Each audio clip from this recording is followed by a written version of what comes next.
If packaging is a silent salesman, how do you stand out? We're going to find that out today. My name is Veli Matos. This is Packaging Unboxed, and we're talking to Spencer Buck of Taxi Studio London.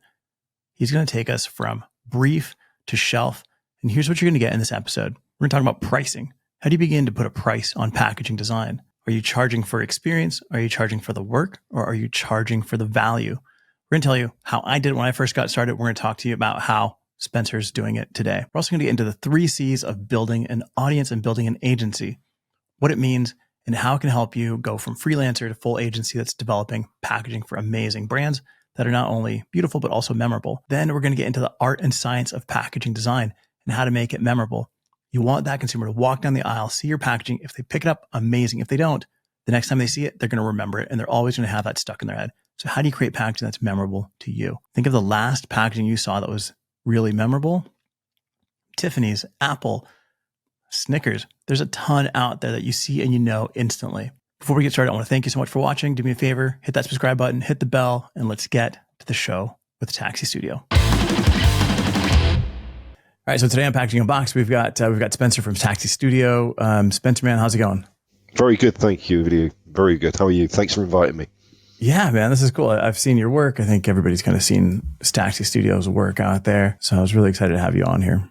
Well, it's a great privilege. Thank you very much. All right, so if you can give us just like a quick 1-minute rundown on Spencer and how he got into packaging and doing what he's doing today. Okay, 1 minute, I'll time this. So, went through the traditional channels, really. Started off at school expressing an interest in design. And, my career can be defined by sort of 3 or 4 people that just give you direction. And one of those was my art teacher, who suggested that I should go and do a course in design. So I did that for 2 years. And from there, another guy suggested that I should go to a place called Somerset College, which is down the road from where we live. We're based in the West Country in the UK. So I attended Somerset College for 2 years, and that's where I met Alex and Ryan, who are my business partners at Taxi Studio. And we spent two great years together, and kind of anecdotally said that, maybe one day we should start something. And then life changes and things evolve, and we ended up, going off and doing separate things for a few years. And then via serendipity, we all came back together. I spent 2 years in London working for a really great brand consultancy in the middle of Soho. And I cut my teeth there, working on some premium brands and alcohol brands, etc. And then I was fired, actually. I was fired because I think London at that time was far more fun than working. So my fault. But anyway, I ended up coming back to the Southwest and got back in touch with Alex, who was working at an agency that was undergoing a sort of a bit of a torrid time. So one of the agency directors left that place, took Alex and set up another place, and I joined them there for sort of 3-4 years. And Ryan joined us, and then we just sort of looked at each other in the eye and said, we can do this ourselves. And this was 2002. So we left that business and we set up Taxi Studio on the Queen's Golden Jubilee, our Queen, who sadly passed last year. And we didn't have a clue, really. We knew design and we knew what to do in terms of answering a brief, but business terms, we had no clue. And in spite of that, here we are nearly 22 years later.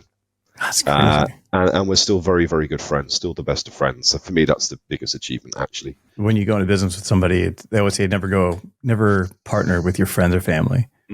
Yeah, right. It's not all been a bed of roses, but we've kept each other honest and we've maintained our friendship throughout. And we are as close today as we were back in 93, 95.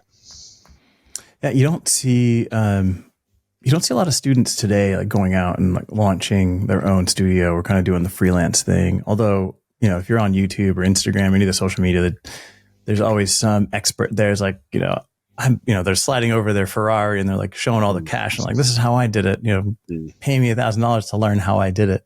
Yeah. And really, they're just making money selling these courses. That's how they got there. Yeah, quite. Yeah. So, you can smell a shark from a mile off, I think. But good luck to them. If they're happy, We're not hurting people. It's So like good. for students today that might be, or like a young designer that might be interested in stepping aside and putting together, whether it's like their own freelance or starting to assemble an agency. I guess what are some key things that you didn't know back then that you should know? Wrote a piece on this recently. It's on LinkedIn, and I was asked, to kind of consolidate nearly 30 years of being in business or working in this industry into some hopefully helpful points. And I distilled it down to these 3 C's. You've got capability, first of all, so understand what it is that you're really good at and hone those skills, and make sure that whoever you talk to in terms of client understand what it is you can do, but more importantly, what it is you can't do. And we've fallen foul of this over the years, thinking, yeah, we'll do that, we'll take that on, thinking that you can do it, and then invariably you can come unstuck. So understanding what it is that you can do is really important. It sounds really simple and very obvious, but it is surprising how many people don't really take enough time to understand what their capabilities are. And the next thing is chemistry. Okay, so we are in a business, we're in an industry that is very personal. It's very people-to-people focused. We're not making buttons in a factory, although that's probably a great business to be in. So you need to understand that chemistry is pivotal, and you can't force chemistry. It happens naturally or it doesn't, and you can certainly build upon. But you make the wrong first impression, it's very hard to kind of recover from that. So chemistry is key to success, I think, and we've got some very long-standing client relationships that are as much about the success of those as larger round of people that have taken us on journeys with them. So chemistry is king, I would say. And the third thing is cost. So knowing how to price yourself. And that's where it gets really interesting, I think, because we've never been accused of being cheap as an agency. And I love that. Yeah. And not that we overcharge, we're very fair with our pricing policy, but we also recognize that we add a huge amount of value to the client organizations that we work in. And we're not afraid to put a price on that. So those 3 things, capability, chemistry, and cost, I would say are the bedrock of any business, actually, not just the design business. And I go on to expand on that in the piece that I wrote, but essentially those would be the 3 things that I would focus on initially. Capability, that's critical. When you're a young designer, you come out, you're hungry, you've seen, you kind of dabbled a little bit in web and app and print, and you've touched all these things, and like, well, I want to do everything, right? Usually you get like the local sandwich shop that wants some design or whoever, right? It's like your first client, and you're like, yeah, I can do that. Yeah. And maybe it's successful, maybe it's not. And they're like, well, maybe I'll do something else. Let's take a quick break for IDPdirect.com. They are a packaging manufacturer. They are not a reseller. They're not a distributor. They actually own multiple factories around the planet, and they make retail packaging, bags, boxes, garment bags, fashion packaging, you name it. They do it. They even weave their own woven paper handles in-house. Because they own their factories, they've also gotten their full carbon inventory done on their factories, not using averages from the industry. They actually have data from each of their locations. One of them is completely solar. So check them out. They'll give you all their scope 1, scope 2, scope 3, and even scope 4, which I wasn't aware of. But they've got all the information ready for you. So if you're a brand and you're looking for packaging that you don't want to go through a distributor and you want to just go straight to the factory and have all your carbon emissions data ready, go to IDPdirect.com. One last thing, do yourself a favor, go to IDPdirect.com. They've got a recycling symbol icon guide that you can download. It's all the recycling symbols in vector format, free to use. You can grab them, place them on your packaging, doesn't matter. It's ready to go. It even gives you an explanation of what the recycling symbol is, what country to use it in, when to use it, and how to use it. And like I said, it's vector and it's safe. So check them out, idpdirect.com. Let's get back to the show. Maybe you can do it all. I mean, that's a great thing if you can do, but you've also got to be aware of the things that fire you up. So I never wanted to do web design initially. I didn't get the web back in the sort of late 90s, early 2000s, which was probably a mistake. One of my good friends is a guy called James Hilton, who founded AKQA. He's done very well for himself. Yeah. So maybe, I should have been more web savvy, but I think it's more important to do the things that really fire up your soul, because this is it's a I think John Hegarty said this: design and creativity is a preoccupation, not an occupation. I think that's very, very sage words, because it infects every part of your being when you're passionate about something. So do things you love. Yeah. But clearly, in the early stages of a startup, you're in survival mode.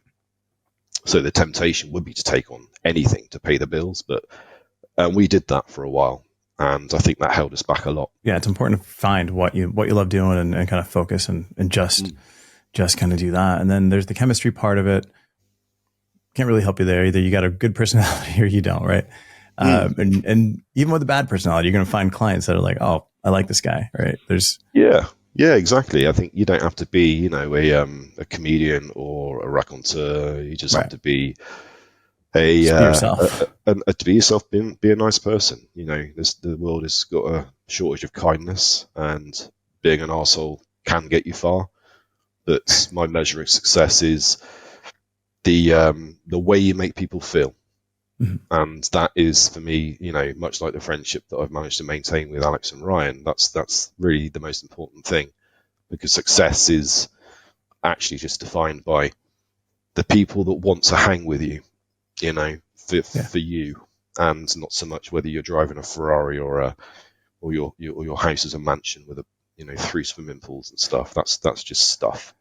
Yeah, no, that's great, man. And then the last one was cost, right? And that's the one that everybody gets hung up on, is like, especially as a young designer, right? When you come out of school, you're thinking, all right, I'm going to make $200K a year, right? You get all this stuff in your head. You're like, oh my God, this is it. And then you walk out with this paper and you're like, oh crap. It's not that easy. It's not like that. No, it's not. You got to know your value. So if you, and it's, that's an easy thing to say. It's a hard thing to kind of get under your skin. But when you are designing for brands, big global brands, and they try and screw you down on price because they've got procurement departments or they've got budget sensitivities and things, it's up to you whether you do the job or not. And for sure, it's like a tipping point, because you want to do these projects to establish yourself and get the reputation and all those things. And those are fine trade-offs. But there has to be a point in time where you say, okay, I've done all that proving now. Now it's time to pay me properly for a job. And that's when you'll find yourself refusing to do work and saying no to clients, not undertaking a pitch, never undertaking a free pitch. Because the moment you start to do that, it becomes a behavior that devalues what it is you're there to do. And, that in itself takes a long time for you to feel, because what we do as designers is, because it's so enjoyable to us, we don't necessarily assign a value to that because we're enjoying it, but the reality is, as we see with design and the impact it has on the commercial world, what we can do makes huge positive differences to businesses when it's done well. When it's not done well, as we've seen some examples in recent history where some pretty horrific redesigns have come to market, it can also completely crash a business. So we are in a position of great responsibility, but equally, when we do the job well, and there are plenty of people out there doing great work, we should be paid.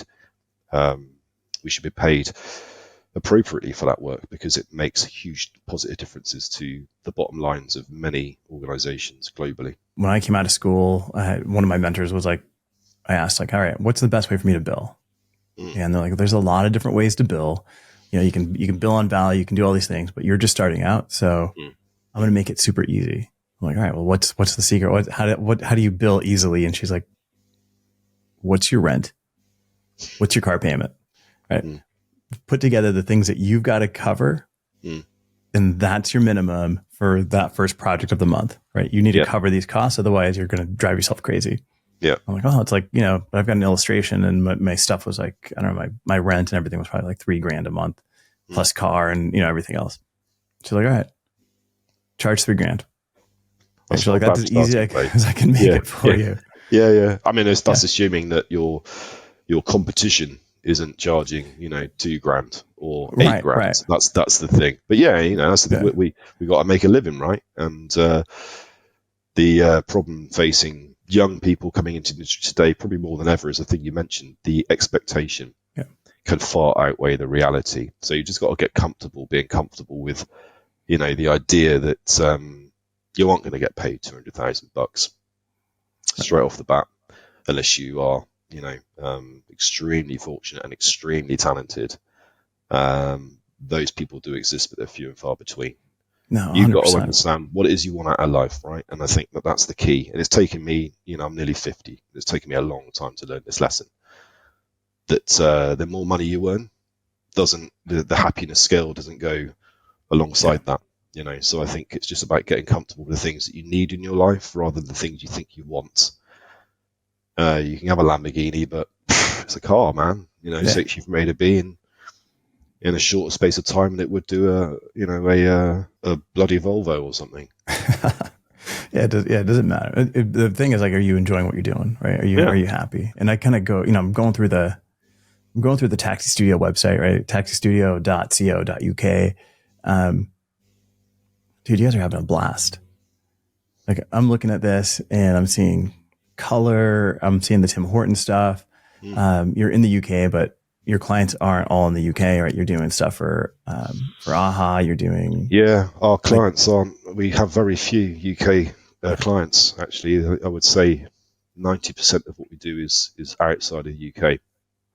How do they find you? Well, it's word of mouth, reputation.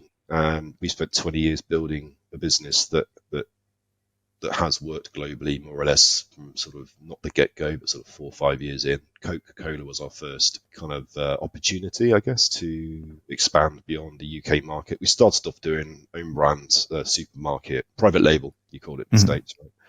It's private label work, and that was great. It was good fun. And we were very fortunate to get on the radar of Design Week, which was, until the beginning of this year, like the preeminent design reporting magazine for a long time. They've sadly stopped as of a few weeks ago. But we got on the radar of Linda Ralph Knight, who was the editor at the time, and she loved publishing the work that we were doing, and we formed a really good relationship with her over the years. Even to this day, we've been emailing, actually. And so we had that as a sort of a broadcast tool. And this is sort of the infancy of the internet, right? So 2002, yes, it was around, but it wasn't as anywhere near what it is today. And we won awards, and then it just sort of spread. And the work we did for Coke was getting recognised beyond the Coke business. And they're a fabulous company, and we've been working with them ever since. So 18, 19 years on, we're still working with Coca-Cola. So it happens like that. You get your stepping stone clients and you get your stepping stone projects, and it sort of self-fulfills. The snowball rolls down a mountain and starts gathering more momentum. And I think that we were lucky in that respect, because I think it's probably a lot harder now. It is definitely a lot harder now, trying to get yourself a name and a reputation versus certainly when we started out. So what would you say is the Taxi Studio style? I don't think we have a style. Well, we're told this as well. I don't think we actually have a style. I don't think, and I'd like to think that people wouldn't be able to identify a piece of work and immediately know that it's us. I think you do get that with some other agencies. And that's not a criticism. It's great if you've got a certain way of doing things that people can assign to you, a project that they could assign to you. I think that what we specialize in is, we've got this thing we talk about, create unforgettable. Okay, so we've sorry, what is it? Create unforgettable. So agencies typically have a positioning or a statement, or they don't. Some make a thing of not having a thing, and others do have a thing. And for a long, long time, we were in sort of the earlier days, we had this thing called fearless creativity. That was, that was the thing that we flew up the flagpole, and that's what we were here to do. The sort of more rebellious approach to creativity. And over time, that just became a bit of a bandwagon. I'm not saying we were first to do it, but since we kind of launched with that probably 15 years ago, we see creative courage and bravery and various synonyms associated to fearlessness. And we struggled with that at the time.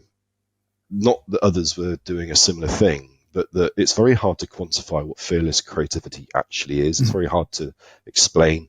It's very hard to sell. And moreover, what we experienced during the lockdown period, so COVID and all that horrible stuff that we all went through, was that we've got very little right in the creative industry to talk about fearlessness, certainly in light of COVID.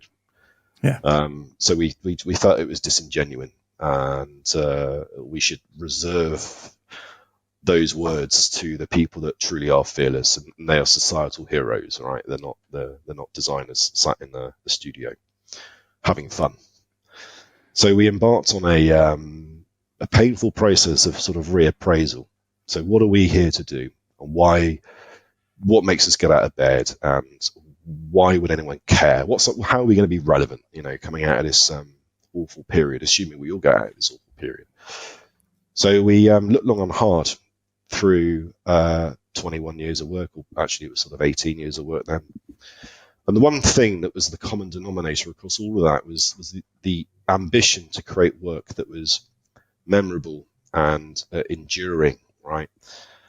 And so it became, this idea of creating unforgettable work, unforgettable memories, experiences, careers, friendships, felt very much like the agency we had always been.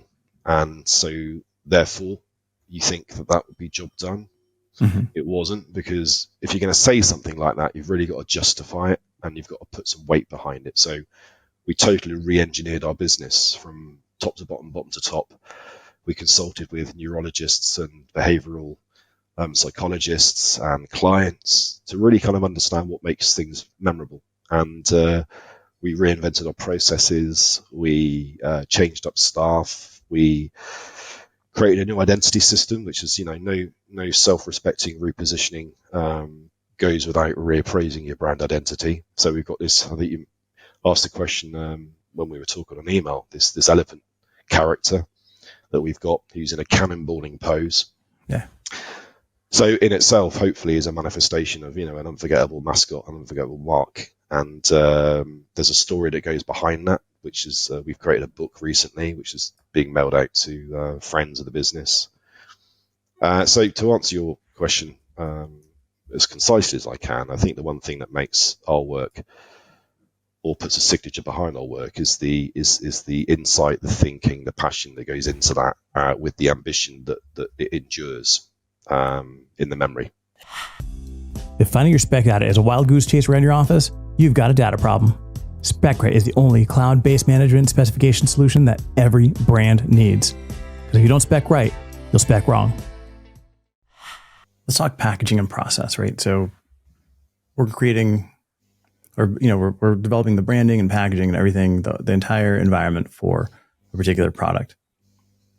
Starting with the end, that we want to create this memorable experience, or this memorable, iconic moment for the consumer, regardless of target. Then how do you back out of that into creating something? Like, what's that process? So we've got as part of the processes that we revisited, the one thing that is surprisingly still hard to get right at the very start of any project is the creative brief. Okay, mm-hmm. So there are briefs and there are briefs and there are briefs. And what we realized was that although clients do brief very well, typically, mm-hmm. The brief isn't always geared to the right outcome. And that oftentimes what clients are asking for isn't necessarily what they need. So they think they know what they want, but it's not necessarily what they need. And that's not true of every instance, but we've certainly encountered enough of it over time to recognize that it's a weak point in the process.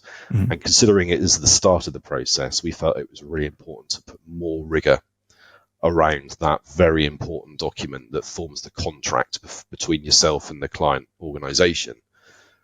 Before embarking upon, what could be in many instances a couple of years worth of work to arrive at a destination. So we put a lot more effort into the brief itself, and we've created a process that helps to distill and refocus what often can be, and we call them not briefs, right? So when you get a not brief in, they can be, 50, 100 pages in a PowerPoint. That's not a brief. Now that's a long document that sort of breaks down certain aspects that oftentimes you don't really even need to know half this stuff, right? So we take all of that, and sometimes we do this in workshops with the client. So it's not done as a, hey, you've done a shit job of this, so we've done this. It's done as a call to arms recognition that we can help you to really condense this weighted document you've got into a very powerful, potent launch point that certainly serves the creative team's needs far better than wading through a 200-point PowerPoint, 200-page PowerPoint, where every page is as important as the other, right? So that's what we've been working hard on over the past sort of 18 months, actually, is fairly new to us, because as simple as it sounds, the more robust the brief, the better the outcome. So then, with this new brief, right? They give you the 200-pager. You go through this process. Yeah. Are you landing at a 1-page document? 1 page. Yeah. It's a sheet of A4 that's got 4 very specific areas of focus, and the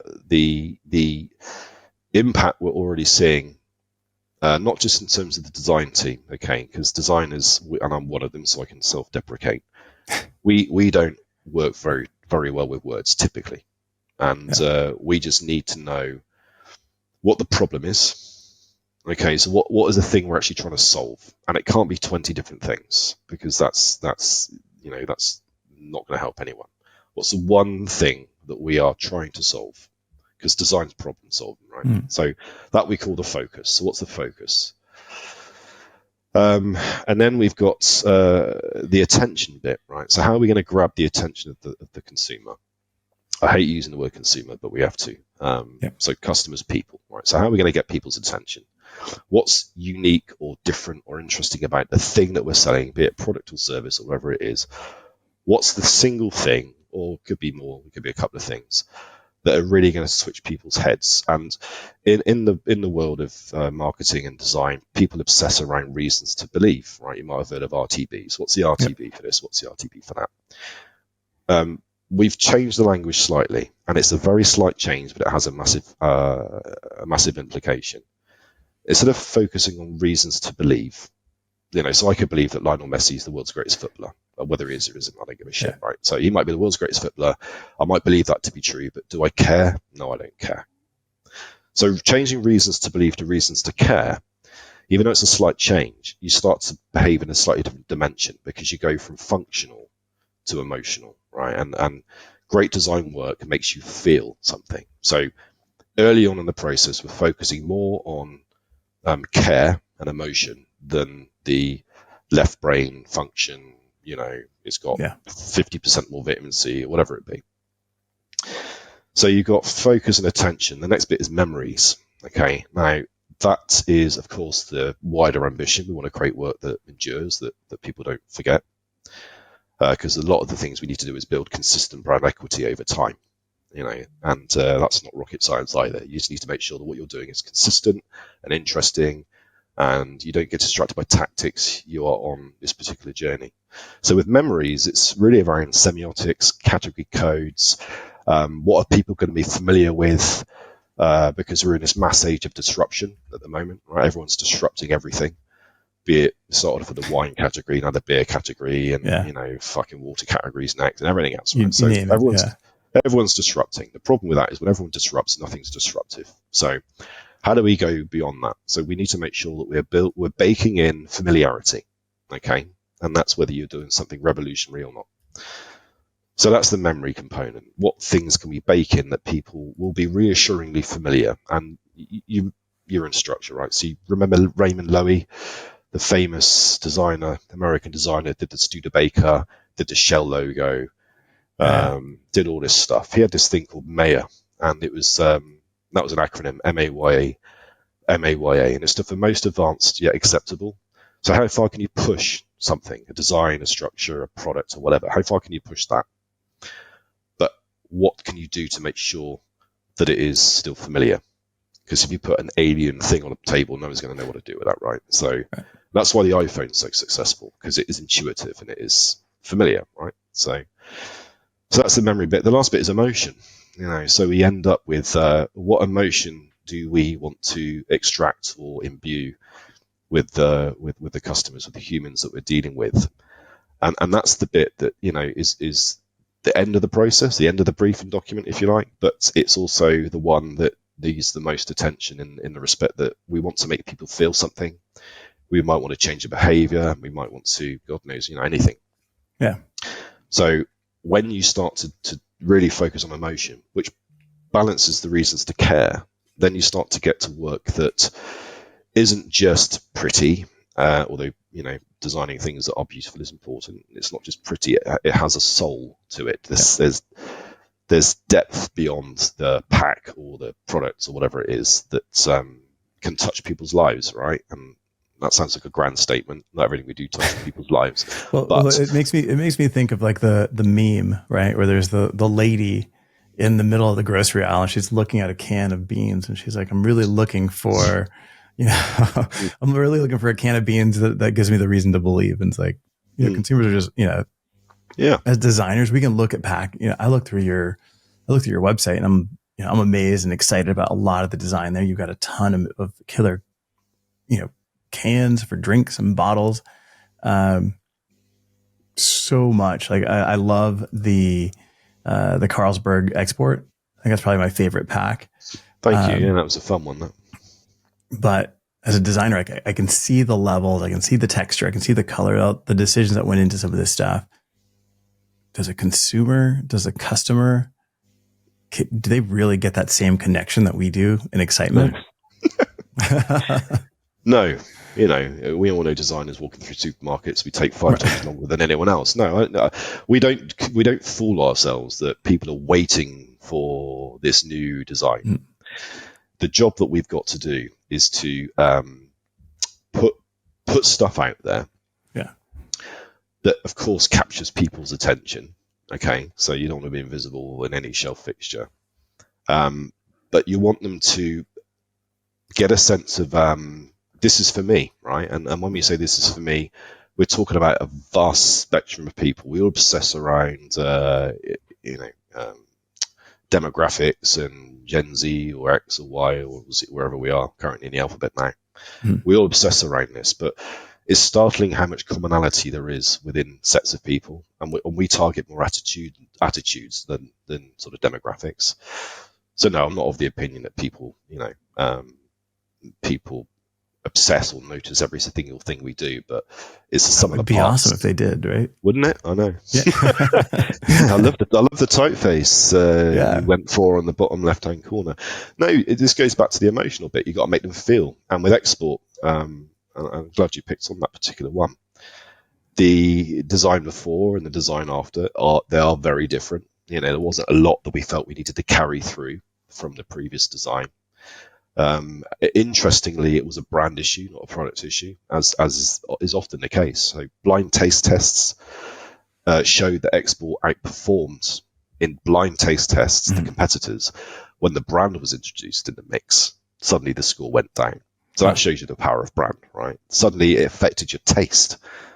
What you were looking at affected your taste of this product, which is this whole neuroscience thing in its own right. So, with that one, the job was to make it feel more like it came from the place that Carlsberg is in the sort of Scandic region. Obviously, Carlsberg's Denmark specific. So it was bringing those qualities through aesthetically, bringing those qualities in, the craftsmanship, the nod to the Danish language with the slash, the slash through the O.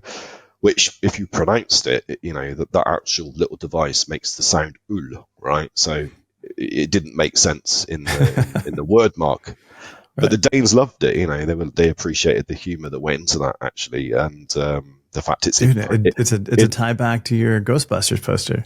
I know. There you go. It all starts there. See, that's where the inspiration came from. Best poster in the world ever, that in my view. Bloody brilliant. Best logo in the world.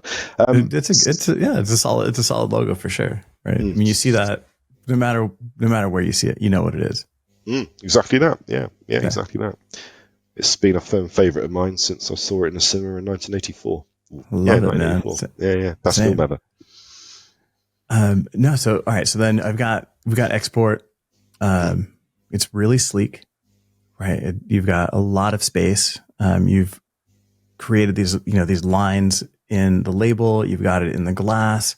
And I'm looking at the image on your website and I realize it's a video. It's it's a GIF with the bubbles coming up. Like if I'm at a pub and I see this tap with the silver, I'm getting a sense of, all right, this is a new product. This is, moving ahead. It's, super clean. I'm expecting a crisp flavor out of this thing, right? Something really sharp and not super heavy. Yeah. And that's exactly it. These little subtle changes you can make, even though it's not, even though as a customer, human being, you don't decode that. You just get a feeling from it, right? And I think that goes back to what I was saying: is how does it make you feel? And as a result of that, the brand's success transformed. It was it ended up winning a Design Business Association. What is it called? The Design Effectiveness Awards, DEA. It won the Grand Prix in that category purely based upon the business performance that it achieved after launch, which is great, right? Because that's what we're here to do. We operate in a commercial environment, and although we get a lot out of doing beautiful things, it's got to work. If it doesn't work, then you can't really assign a value to what you do. No, and I love that you're able to, right? So, on here you've got 19% growth profit, right? Like that's a tangible that you can, as a designer, you can say, before this, it was making this. After this design happened, there was this growth. Yeah. Right? So now there's a value that when we go back to like billing, you can say, okay, well, what is a 19% growth worth to translate to? Yeah, a lot, many millions. That's the truth of it. So when you understand that, you don't feel quite so bad about, charging X percent for a project or X amount for a project, because there is true value in it. And I think that's the thing that people coming into the industry need to understand. It's fun and it's enjoyable to do something you love, but it does have massive positive benefits for the client organizations we work for. Yeah, no, and it's a business. So, and then we look at like the Tim Hortons Snow Place, right? Completely different, other side of the spectrum. It's illustration. It's fun. It's warm. Is your team doing the illustrations in house? Do you bring in illustrators? Like, how do you balance these two such different projects? You got, my old boss used to say, you got to use the best person for the right job. And in this particular instance, the illustrations were created by one of our designers in house. And he did such a beautiful job of it in the initial stages and phases. We didn't feel the need to go outside of our business to commission an illustrator. And that's kind of new, not that one project, but it's kind of new for us over the past sort of 6-7 years. The designers coming into our business are way more diverse than we have experienced sort of pre-COVID, actually. So we love people that come in with a bit of a side hustle. So this guy's not an illustrator. He's a designer. He just happens to be bloody brilliant at illustration as well. And we love that. So people come in with side hustles and side passions. We encourage them to, not just for our benefit, but for their sanity. All right. So if you're great at a particular other thing, then let's see that. We've got our studio manager at the moment is an accomplished photographer, unbeknown to us.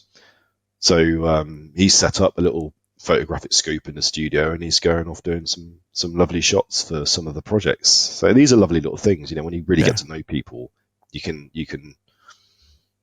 help extract the best from them for them. Yeah. So you're not pigeonholing your staff into you're good at this, do this. It's like, what else can you do? So Yeah, if never. you're with that mindset, like, what would you like? Who would you love to hire? Like, what side hustles would you want somebody coming in with? What extra talent would you want somebody coming in with?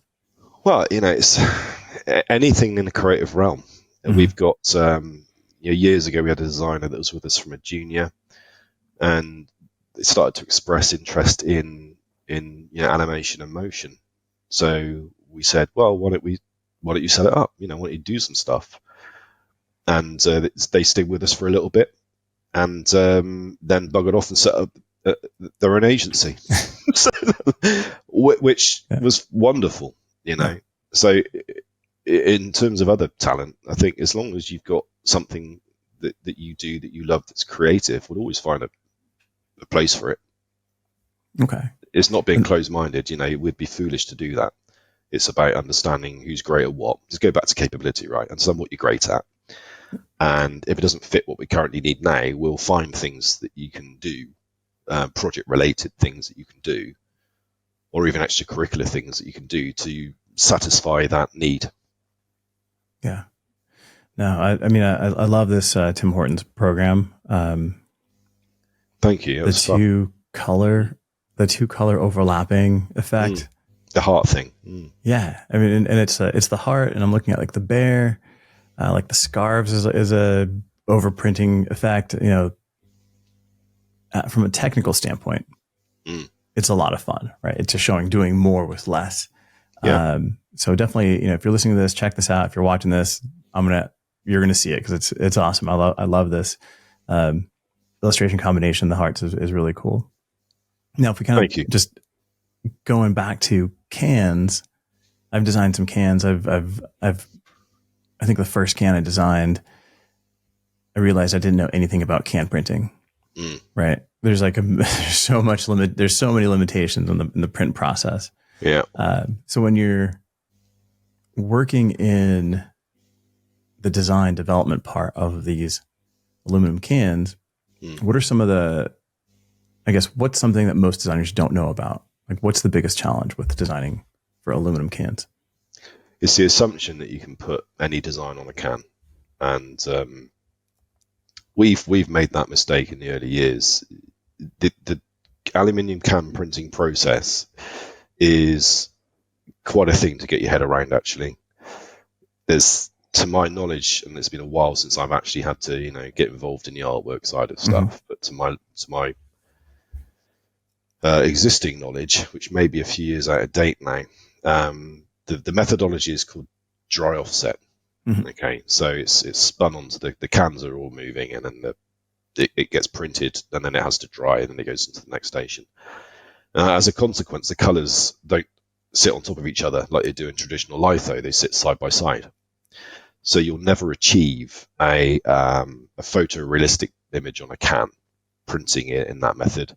Yeah. And there are can printers and there are can printers. The standard isn't the same everywhere you go. So you've got to understand with any job, the key thing to do is what quality can we expect to get out of this? And you aren't always in control of that. Certainly when you work with big global organizations and procurement teams are involved, the suppliers are set. Okay, so understanding or having done a job before that went really, really well, you can't expect that to be a cut and paste situation when you're working with a whole different bunch of suppliers, etc.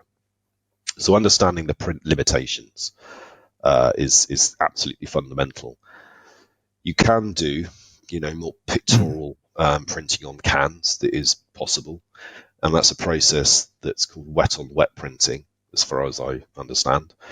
And that is where the ink goes down wet, and then you can blend and you can mix colors to achieve a more photorealistic finish. But even still, it's not what you'd expect to see on a printed paper label, right? Yeah. So you have to gear your artwork to suit the print condition, and that is something which not everyone really understands. So you might need to create a purely vector artwork that's got a lot of detail. That can give you the impression of, obviously we do a lot of work in soft drinks, soda drinks, and you have to show fruit depictions sometimes. So how do you represent a fruit looking delicious on an aluminium can? You have to create a vector artwork where you can introduce color and detail and texture, but it has to exist as a vector unless you're doing wet on wet, right? And the other dimension that further confuses that is the amount of print colors you can use. And typically the most you can print on a can is 8, right? Typically the most you can print on a can is 8 colors. And when you've got to consider a barcode and all the mandatory information, and the brand mark might have to be in a certain Pantone and all these other things.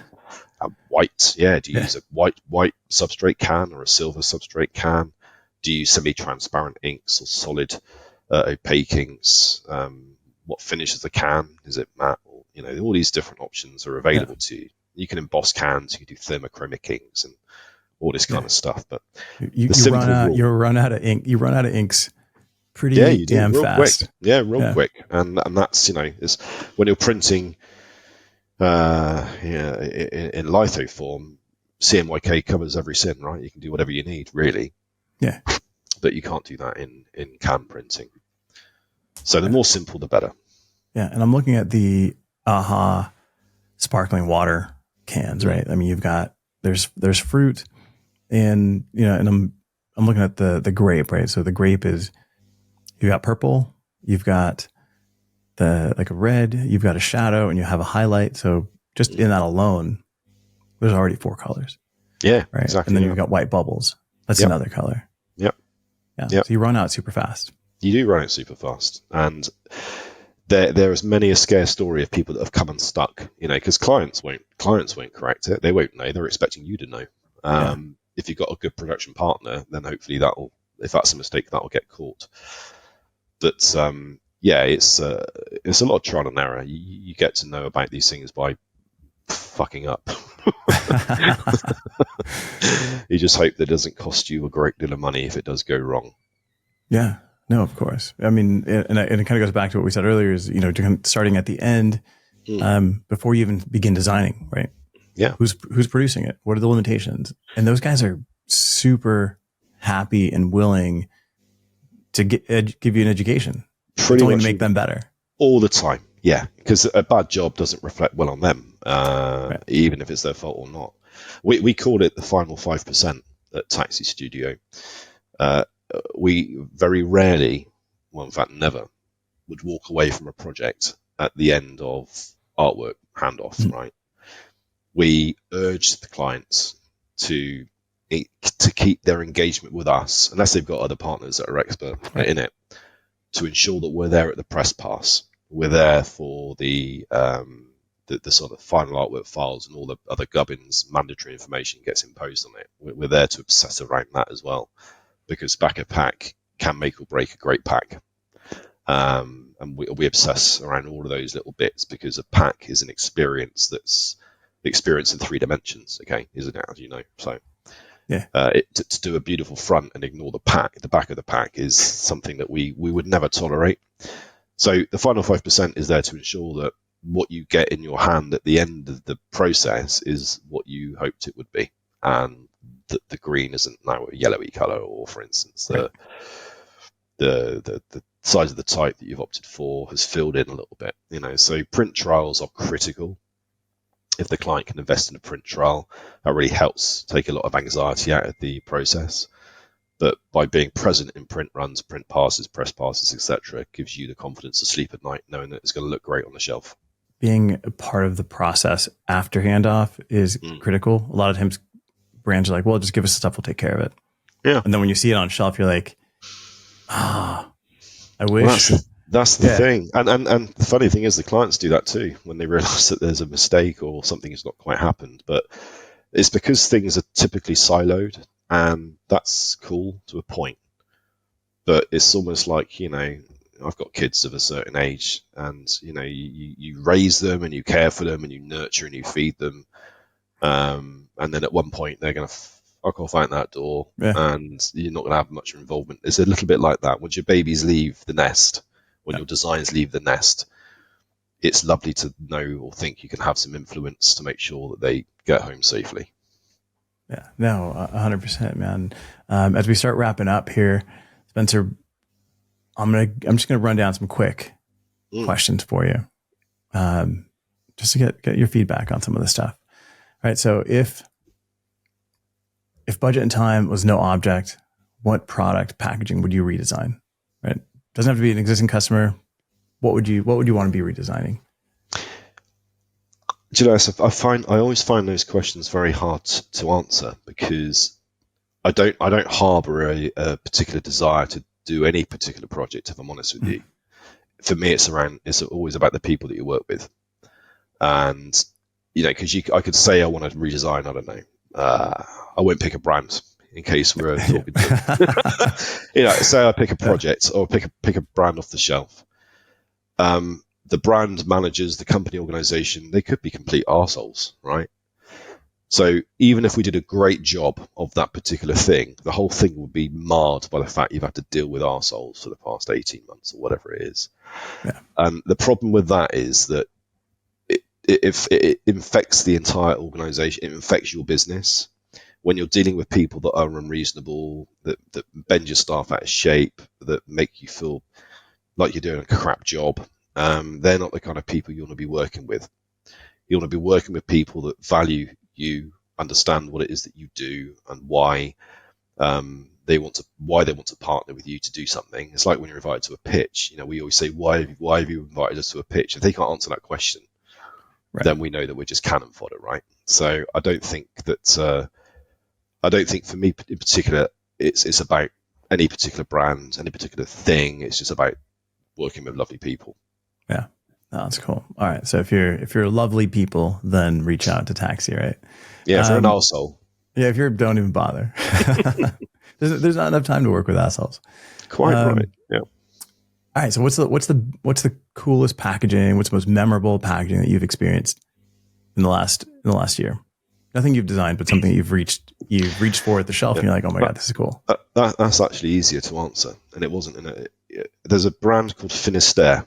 You may have heard of them or not. It's kind of a surf brand. I'm not a surfer, but I like the clothes, right? So, and they're all about sustainability and doing good for the planet and all the good stuff that we subscribe to.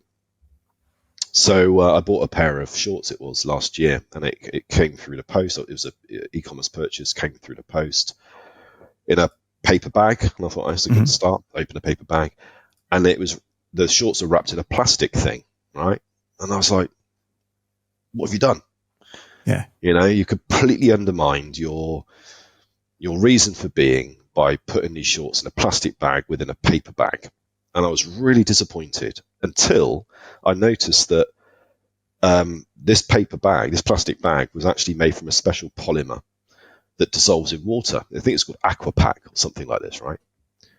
And for me, it went from like real disappointment to, I wouldn't say adulation, that's overstating it, but a real appreciation that they had. And then maybe they do this intentionally to kind of fool you, I don't know. But for me, it felt like I've been cheated out of investing in this brand, and they've completely undermined what they stand for by doing this. Whereas actually what they did was a master stroke. Because I've never heard of this before. I've never heard of this particular thing. So that was the most memorable packaging experience, I guess, of recent times for me. No, that's cool. I love it. I'll have to check out that brand. So it's like Finisterre.com. Finisterre. Yeah, there you go. Yeah. It looks pretty cool. It didn't make me look cool. I still look shit in shorts. It's award season right now. So just the last question here. It's award season right now. What's the one design award category that doesn't exist that needs to exist for 2024? Do you know what? Honestly, I don't think we need any more categories. I don't think we need any more award schemes. I just think it's super complicated as it is. Would be my honest answer. If I was to give you an answer to the question, it would be, maybe there's something in endeavor, So, and the reason I say that is, it's very easy to award a project that looks beautiful and has an idea. Of course, that's the point, right?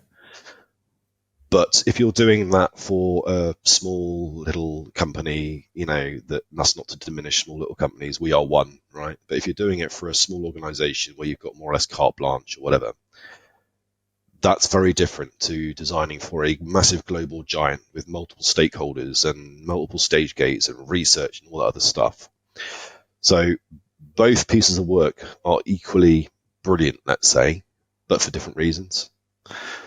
And it's a bit like, when you look at the craft beer category, loads of beautiful designs, everything goes, and they all get awarded or have been, and it's like, okay, but that's easy, actually. It's difficult to do this stuff because there's millions of pounds at stake or dollars at stake, and the endeavor of doing that versus doing that is different. So I think there's probably endeavor would be a category that might be worth considering. Not that we need any more categories. Yeah, no, for sure. I mean, I'd love to see one that is just around the value that was brought to the business, right? So well, that's 90%. Impact. Yeah, quite. Well, they do exist. There are specific competitions for that. But yeah, justifying that something's worked would be a sort of almost a hygiene factor.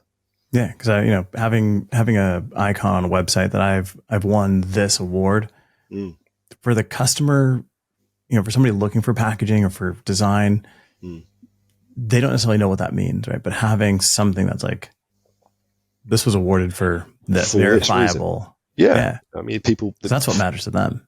It really does. They want to know that if they're going to engage with you, commission you to do something, that there's a really good chance that it's going to do very well for them. And I don't think there's a design agency in existence that isn't award-winning in some form. Right. So I think that to bring it back to the point of us being in this industry is to create more profit, or or if it's a pro bono thing, is to create more awareness or to create more money for charity or whatever it be. Yeah, no, 100%. Spencer, man, I appreciate it. Is there anything we didn't cover that you'd like to touch on before we wrap this up? I think I've probably taken up enough of your time as it is. But no, it's been a great pleasure, Vilio. It's lovely to meet you. Hopefully we'll get to see each other at a function one day. Maybe we'll absolutely be at the same awards do for the Endeavour category. There you go. Right. We're gonna run that. Awesome. Spencer, thank you so much. So if anybody's out there and they're interested in getting some branding, packaging, or just even having your brand just reviewed and see where the opportunity is to create something amazing from a B certified corporation design agency. B Corp. Yeah. So B Corp. Have you heard of B Corporation? Yeah, absolutely. Yeah, cool. Yeah. So we've just been accredited with that. We're very proud of that. Yeah, that's amazing. That's a great feat. So, if you're looking for somebody that understands that side of the business and wants to be, more sustainable and doing good, reach out to Taxi Studio.